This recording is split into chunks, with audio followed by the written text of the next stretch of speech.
ஓம் சரவண பவா.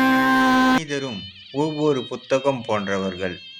இங்கு எல்லோருக்கும் எல்லாம் தெரிந்தவர் என்று யாரும் இங்கு கிடையாது என்பதே உண்மை. நல்ல மனிதர்களிடம் நாம் பழகும்போது நற்செயல்கள் தெரிந்து கொள்ளலாம். அதேபோல் இங்கு தீய மனிதர்கள் என்று யாரும் இல்லை. அவர்கள் என்ன அலைகளே அவர்கள் செயல்களை வெளிப்படுத்துகின்றன. அதனால்தான் எண்ணம் போல் வாழ்க்கை என்று சித்தர்களும் ஞானிகளும் அருளியுள். அவரவர் செய்யும் செயல்கள் அவரவருக்கு சரியாகத்தான் தோன்றும். இதில் எந்த மாற்றமும் இல்லை. ஏற்கனவே அனுபவப்பட்டவர்கள் சொல்லும்போது மனம் ஏற்க மறுக்கின்றது. கருத்து வேறுபாடு மட்டும் வரும் அங்கே. அதனால் காலமும் நேரமும் உணர்த்தும் வரை அந்த செயலின் செயல்பாடு சரியாகத்தான் தோன்றும். அதன் பிறகு யோசிக்க தோன்றும். இதில் எந்த மாற்றமும் இல்லை. இதற்கு பெயர்தான் விதி என்பார்கள். ஆனால் இதை மதியால் வெல்லலாம், இறைவன் அருள் இருந்தால்.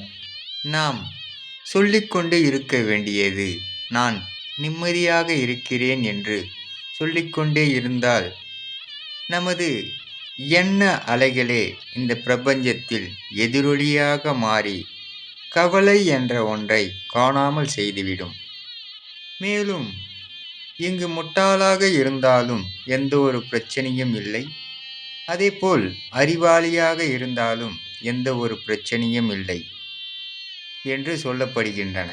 ஆனால் இரண்டுமே கலந்தாற்போல் இருந்தாலே இங்கு பிரச்சனைகள் அதிகம் என்று புராணங்கள் கூறுகின்றன. பணம் கடன் வாங்கும் போதுதான் பணத்தின் மதிப்பு தெரிகின்றது. அதேபோல் ஒருவருக்கு பணம் கடன் கொடுக்கும் போதுதான் அவர் வாழும் சூழ்நிலை புரிகின்றது. இங்கு கொடுத்தவர்களை விட பெற்றவர்களே எல்லோரும் என்று சொல்லப்படுகின்றது. இதன் ரகசியம் நாம் இங்கு ஏதும் வரும்போது கொண்டு வரவில்லை என்பதே உண்மை என்று உணர்த்துகின்றார். இந்த உண்மையை உணர்ந்து வாழ்ந்தால் இங்கு வாழும் வாழ்க்கை சிறப்பாக வாழலாம் என்று அருளுகின்றார். நம்மிடம் மேடை போட்டு நடித்தவர்களை நாம் காலத்திடம் விட்டுவிட வேண்டும். காலம் தனது கடமையை சரியாக செய்யும். விரைவில் எதிர்பார்க்கலாம். அவர்கள் வேஷத்தை கலைத்துவிட்டு மேடையை விட்டு ஓடிவிடுவார்கள். அதற்கு நாம் பொறுமையை கடைபிடிப்பதே மிக முக்கியம். நாம் கண்ணால் பார்க்க வேண்டும், நாம் காதால் கேட்க வேண்டும் நடித்தவர்களை பற்றி.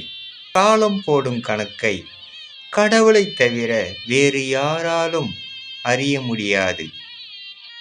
நாம் காலத்தோடு கடந்து செல்ல வேண்டும் என்பதே சிறந்ததாகும். கடவுளை மட்டும் நாம் நினைத்து கொண்டே இருக்க வேண்டும். நம்மை படைத்த கடவுள் நமக்கு என்ன செய்ய வேண்டும் என்று அவருக்கு மட்டுமே தெரியும். நடப்பதெல்லாம் நன்மைக்கே என்று இருக்க வேண்டும். எந்த சூழ்நிலையிலும் மனம் தளரக்கூடாது என்று அப்பன் அருளுகின்றார். துன்பங்கள் என்பது இலவசம் போன்றது. அது நாம் கேட்காமலேயே நம்மை தேடி வந்து சேர்ந்துவிடும். ஆனால் இன்பங்கள் மட்டும் விலை மதிப்பற்றது. அது நம்மை தேடி வராது. அதற்காக நாம் கடுமையாக உழைக்க வேண்டும். அதற்காக நாம் போராட வேண்டும். இது ஒவ்வொரு வாழ்க்கைக்கும் பொருந்தும் என்று அப்பன் அருளுகின்றார். பொறுமை என்பது ஒரு கசப்பான செடி போன்றது. அது தரும் மருத்துவ குணம் நமது உடலில் உள்ள எல்லா வியாதிகளையும் போக்கும்.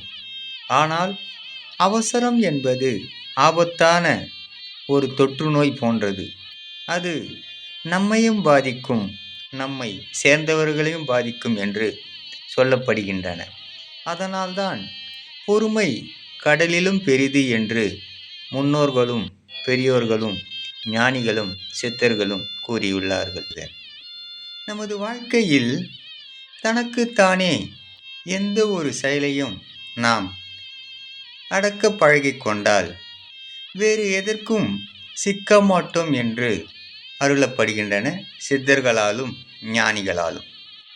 அதேபோல் அந்த தகுதியை நாம் கையாண்டால் உலகில் நன்றாக வாழ தகுதியுள்ளவன் நீதான் என்று அப்பன் அருளால் அருளப்படுகின்றன. அதனால் தகுதி உள்ளவராக வாழ்வதற்கு நாம் எந்த ஒரு செயலையும் அடக்கி பழகிக்கொள்ள வேண்டும் என்பதே நிதர்சன உண்மையாகும்.